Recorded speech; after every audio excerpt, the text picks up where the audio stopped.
Greetings all. So this is number 3. Who knew there were so many iconic motorcycle moments in movies? Suppose it makes sense. Let's talk about, say, Terminator. Now, the first Terminator, relatively low budget sci-fi movie, breakthrough for James Cameron and for Arnold Schwarzenegger, the role he was born to play.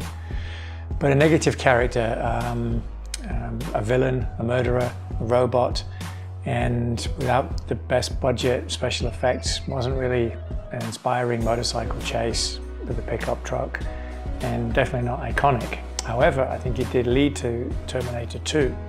Definitely iconic. Arnie as what turns out to be the good Terminator, riding the Harley Davidson. What's his name? George Thorogood, bad to the bone. The leathers, the boots, everything, and then the old man with the shotgun. Can't let you take the man's motorcycle. Can't let you take the man's wheels, son. Now get off before I put you down.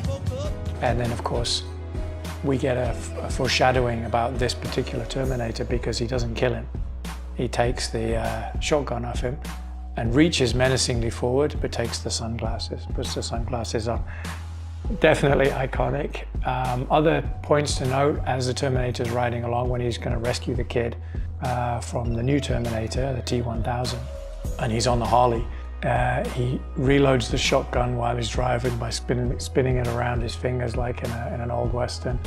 He shoots the lock of the gate just before he drives through it. The jump, of course, I don't think really many, if any, Harley Davidsons would actually survive that drop. I think that must have been a highly strengthened chassis on that bike to take that drop, especially with Arnie's weight on board. But anyway, yeah, it looks good. He picks up the kid from his dirt bike onto the Harley, rides out of the flames, definitely iconic, bad to the bone, perfect. And then we come to possibly the opposite of iconic, the movie remake of Chips, California Highway Patrol. But I'm choosing one point in that movie, one little sequence, which is the riding skill test performed by former motocross champion John Baker. Acted by Dax Shepard, and that was fantastic. This just shows that a big bike can be ridden really well. The finishing with the rolling stoppie, fantastic. That was iconic in a very unusual way. Now, big icons, huge icons, James Dean. Now, I struggle to find any clips of James Dean actually riding a motorcycle. We know, of course, he was killed in a Porsche. He rode motorcycles, but I can't find any clips. If you've got any, please let me know, send them to me. I'd love to have a look, but I can't find any. Closest I can get to is the biographic movie Ride with James Franco. He's riding motorcycles in that. And I found a documentary where we see the shop near to James Dean's childhood home, where his first and his last motorcycle are preserved there now in a museum, very close to his home. Yeah, it's ironic. He raced motorcars. He did road safety commercials on TV talking about be careful on the road. He rode motorcycles. He was an out there kind of guy, and then was killed in a highway accident. It appears to be somebody else's fault. Just sad. There's an argument to say that James Dean is so well remembered because of unfulfilled talent. Maybe he went on and he made a couple of shitty movies and we didn't like him anymore. But still can't help thinking what a loss. And what would he have been doing as he got older? Now, 2 movies, kind of one. Thank you for reminding me of this, Catherine Helmsley. Top Gun. The first one, definitely iconic, not a Harley.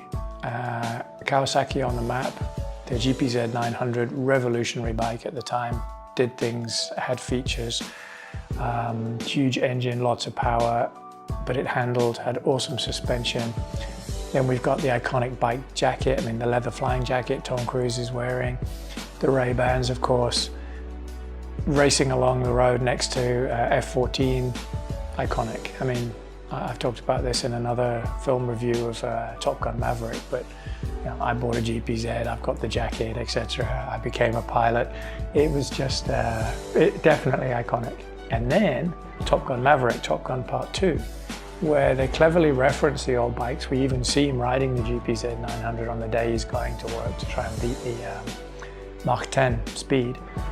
He's also got the H2, the new Kawasaki Boss bike. We see the dirt bike in the background in a hangar. A really brilliant movie, as I've reviewed before, but referencing back to the icons of the previous movie and introducing new ones. And of course the Porsche Spyder from the first movie, Porsche 911 with the Fuchs wheels, the 1970s one in this movie. So iconic many ways, particularly motorcycles. Well done.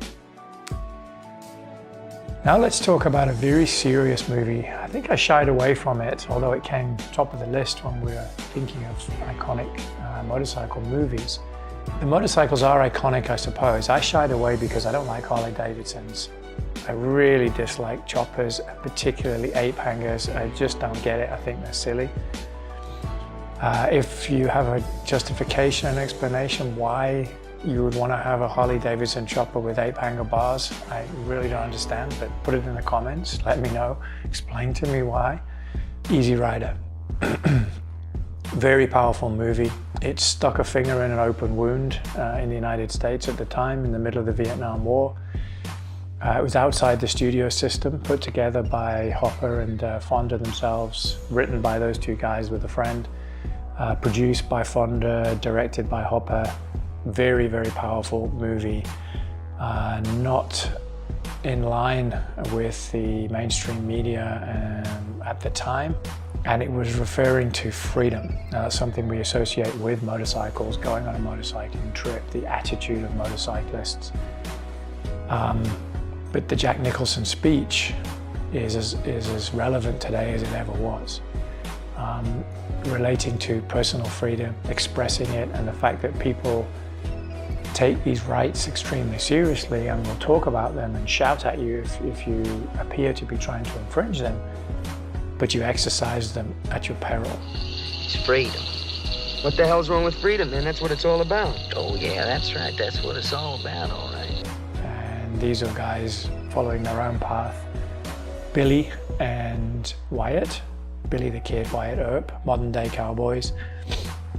Yeah, they were doing a drug deal, so they were outside the law. In those days, it was relatively minor, but you know, that's what they were up to. And Jack Nicholson's speech about be careful if you actually exercise those rights. Yeah, well, don't make them running scared. No, it makes them dangerous.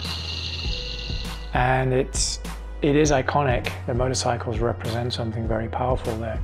And it's important because to maintain our rights, we need to exercise them. I think COVID lockdowns, something that would never have been tolerated a few decades ago. And they come at a price. Exercising those rights can put you in the firing line. And that's exactly what happened to the two characters in Easy Rider. So I don't like the motorcycles, but it's such a powerful film that I guess it has to be on the list.